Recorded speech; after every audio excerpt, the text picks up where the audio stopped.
அன்பு உறவுகளுக்கு இனிய வணக்கங்கள். இன்றைய பதிவில் கடகராசி அன்பர்களுக்கான மே மாத ராசி பலன்களை தான் பார்க்க போகிறோம். இந்த மாதத்தில் கிரகநிலைகள் உங்கள் வாழ்க்கையில் என்னென்ன மாதிரியான மாற்றங்களை கொடுக்க போகுதுங்கிறத தெளிவாகவும் விரிவாகவும் இந்த பதிவில் பார்க்க போகிறோம். கொஞ்சம் கூட வீடியோவை ஸ்கிப் பண்ணாமல் முடிஞ்ச வரைக்கும் முழுமையாக பார்க்க முயற்சி பண்ணுங்கள். வாங்க வீடியோக்குள்ளே போகலாம். ஒரு சின்ன வேண்டுகோள். போன வாரம் 2026ஆம் ஆண்டு தமிழக முதலமைச்சராக யார் வருவாங்க, யார் ஆட்சி அமைப்பாங்கன்னு ஒரு வீடியோ பதிவிட்டிருந்தோம். வீடியோ ஆரம்பத்துல ஒவ்வொரு தலைவர்களுடைய சுயஜாதகத்தையும் அலசி ஆராய்ந்து அவங்க ஜாதகத்துல இருக்கும் நல்ல விஷயங்களை, பாசிட்டிவான விஷயங்களை மட்டும்தான் சொல்லியிருப்பேன். ஆனா நிறைய பேர் அந்த வீடியோவை முழுமையா பார்க்காம ஆரம்பத்துல மட்டும் பார்த்துட்டு தப்பா புரிஞ்சுக்கிட்டு தப்பா கமெண்ட் பண்ணிருந்தீங்க. அந்த வீடியோவை ரொம்ப கஷ்டப்பட்டு டேட்டா அனலைஸ் பண்ணி கொடுத்துருக்கோம். ஆனா மக்கள் கிட்ட அது தப்பா போய் சேர்ந்தது கொஞ்சம் கஷ்டமா இருக்கு. அதனால தயவு செஞ்சு டைம் கிடைச்சா அந்த வீடியோவுடைய டிஸ்கிரிப்ஷன்ல 20:45 நிமிஷத்துல ஹூ இஸ் சீஃப் மினிஸ்டர்னு கொடுத்துருப்பேன். அந்த இடத்துல இருந்து வீடியோவை பாருங்க. மே 4ஆம் தேதி எலெக்ஷன் ரிசல்ட்டும் வரப்போகுது. ரெண்டையும் கனெக்ட் பண்ணி பாருங்க. நான் சொன்னது உண்மையா இல்லையான்னு உங்களுக்கே புரியும். கடகராசியை பொறுத்த வரைக்கும் புனர்பூசம் 4ஆம் பாதம், பூசம் 1, 2, 3, 4ஆம் பாதங்கள், ஆயில்யம் 1, 2, 3, 4ஆம் பாதங்களை உள்ளடக்கியது கடகராசி. கடகராசிக்கு அதிபதி சந்திர பகவான். கடகராசி அன்பர்களுக்கு இந்த மாதத்துல 9, 10, 11ஆம் இடங்கள் மிக வலுவா இருக்கு.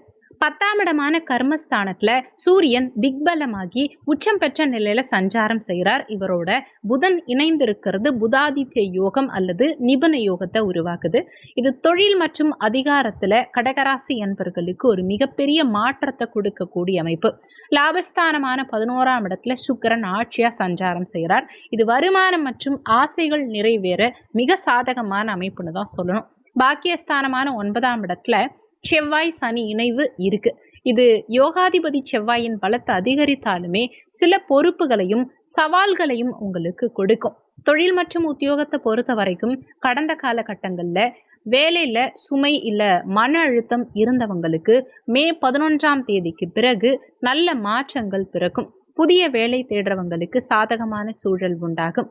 விருப்பப்பட்ட இடமாற்றம் கிடைக்கும். பதவி உயர்வு 11ஆம் தேதிக்கு மேல உத்தியோகத்துல நிச்சயமா நிறைய பேருக்கு கிடைக்கும். சம்பள உயர்வுக்கான வாய்ப்புகளும் பிரகாசமாகவே இருக்கு. அரசியல், அரசாங்கம் மற்றும் அரசு ஒப்பந்தங்கள் மூலமா லாபங்கள் எதிர்பார்க்கக்கூடிய கடகராசி என்பர்களுக்கு இந்த மாதம் அபாரமான வெற்றி நிச்சயம் கிடைக்கும். உங்க ஆளுமை திறன் அதிகரித்து பலரை வழி நடத்தக்கூடிய வாய்ப்புகளும் இந்த காலகட்டத்தில் உங்களுக்கு கிடைக்கும். உங்க மதிப்பும் மரியாதையும் சமுதாயத்துல உயரும். நீங்க சொல்லும் சொல்லுக்கு மற்றவங்க மதிப்பளிப்பாங்க. நிதி நிலைமையை பொறுத்த வரைக்கும் தனஸ்தானாதிபதியான சூரிய பகவான் உச்சபலம் பெற்ற நிலையில சஞ்சாரம் செய்யக்கூடிய அமைப்பு பணப்புழக்கத்தை சரளமா கொடுக்கும். குறிப்பா மாதத்தின் முதல் 15 நாட்களுக்கு வருமானம் மிக சிறப்பா இருக்கும். நீண்ட நாள் ஆசைகள் எல்லாம் இந்த காலகட்டத்தில் உங்களுக்கு நிறைவேறும். 11ஆம் இடத்துல சுக்கிரன் ஆட்சியா இருக்கிறதுனால ஆடை ஆபரணங்கள், தங்கம் இதெல்லாம் வாங்கறதுக்கான யோகம் உண்டு. அதே மாதிரி சொத்து, வீடு, வண்டி வாகனங்கள் வாங்கணும், இப்படி நீண்ட காலமா திட்டமிட்டு இருந்தவங்களுக்கும் இந்த காலகட்டத்தில் அற்புதமான வெற்றி கிடைக்கும். உங்க முயற்சிகள் கைகூடி வரும். 4ஆம் அதிபதியான சுக்கிர பகவான் லாபஸ்தானத்துல ஆட்சி பலம் பெற்ற நிலையில சஞ்சாரம் செய்யக்கூடிய அமைப்பு அசையும் அசையா சொத்துக்கள் வாங்குற யோகத்தை சிறப்பா கொடுக்கும். மாணவ மாணவிகளுக்கு இந்த மாதம் ஒரு பொற்காலமா இருக்கும். சூரியன் புதன் இணைவால தெளிவான சிந்தனை பிறக்கும். எந்த படிப்பை தேர்ந்தெடுத்தா எதிர்காலம் சிறப்பா இருக்குங்கிற குழப்பம் இல்லாம தெளிவா இந்த காலகட்டத்தில் நீங்க முடிவெடுப்பீங்க. நீங்க விரும்பிய கல்லூரிகள்ல உங்களுக்கு சீட்டும் கிடைக்கும். வெளிநாடு அல்லது வெளி மாநிலம் சென்று படிக்க விரும்பும் மாணவர்களுக்கு இந்த மாதம் 100% சாதகமான முடிவுகள் கிடைக்கும். திருமண முயற்சிகளை பொறுத்த வரைக்கும் 7ஆம் இடத்துல எந்தவித பாதிப்பும் இல்லை. யோகாதிபதி செவ்வாய் பாக்கியஸ்தானத்துல சஞ்சாரம் செய்யும் காரணத்தினால தடைப்பட்ட சுபகாரியங்கள், திருமணங்கள் எல்லாம் இப்போ நிச்சயிக்கப்படும். சுபகாரியங்கள் கைகூடி வரும். மூத்த சகோதர சகோதரிகளின் ஆதரவும் ஆறுதலும் இந்த காலகட்டத்தில் உங்களுக்கு கிடைக்கும். பெண் தோழிகள் மூலம் மகிழ்ச்சியும் லாபமும் உண்டாகும். தாயின் ஆதரவு, தாய் வழி உறவுகளால நன்மைகள் கிடைக்கும்.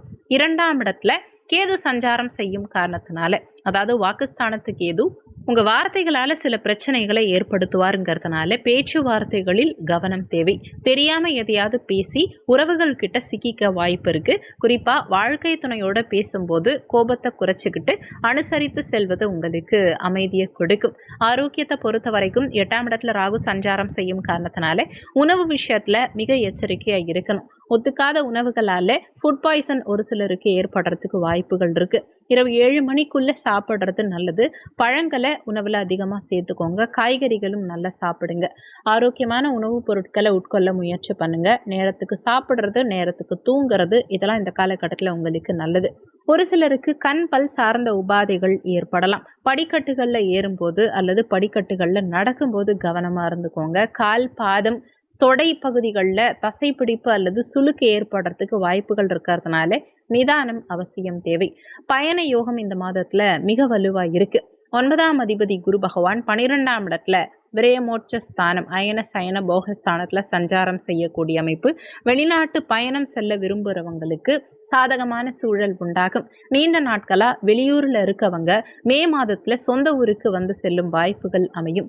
இந்த மாதம் சிறப்பா அமைய நீங்க செய்ய வேண்டிய பரிகாரம், தான தர்மங்கள்ல இந்த மாதத்துல உங்களுக்கு ஈடுபாடு கூடும். கோவில் திருப்பணிகள்ல ஆர்வம் காட்டுவீங்க. செவ்வாய்க்கிழமை தினங்கள்ல முருகப்பெருமான மனமுருகி வழிபாடு செய்யறது சிறப்பு. முடிஞ்சவங்க திருச்செந்தூர் சென்று முருகப்பெருமான் தரிசனம் செய்யறது உங்க வாழ்க்கையில பெரும் மாற்றத்தை கொடுக்கும். உங்களால முடிந்த தான தர்மங்களை செய்யறதும் ஆலய சேவைகள்ல ஈடுபடுறதும் ஆத்ம திருப்தியை கொடுக்கும். முக்கியமான விஷயம், வீடியோவில் சொல்லியிருக்கக்கூடிய பலன்கள் கோச்சார ரீதியிலான பலன்கள். கோச்சார பலன்கள் யாராக இருந்தாலும் வெறும் 20% தான் வேலை செய்யும். மற்றபடி உங்கள் சுயஜாதகப்படி தான் உங்கள் வாழ்க்கையில் என்னென்ன விஷயங்கள் எப்படி நடக்கணுங்கிறது முடிவாகும். உங்கள் சுயஜாதகத்தில் இப்போ என்ன தசாபுத்தி நடக்குது, தசாநாதனும் புத்திநாதனும் உங்கள் சுயஜாதகத்தில் எந்த நிலையில் சஞ்சாரம் செய்கிறாங்கங்கிறத பொறுத்து உங்கள் வாழ்க்கையில் நடக்கும் நிறைய விஷயங்கள் மாறுபடுங்கிறத மனசில் வச்சுக்கணும். ஜாதகம் பார்க்க நினைக்கிறவங்க ஜாதகம் பார்க்கன்னு கொடுத்திருக்க வாட்ஸ்அப் நம்பருக்கு வாட்ஸ்அப் பண்ணுங்க. நன்றி. மற்றும் ஒரு நல்ல பதிவோடு மீண்டும் உங்களை சந்திக்கிறோம்.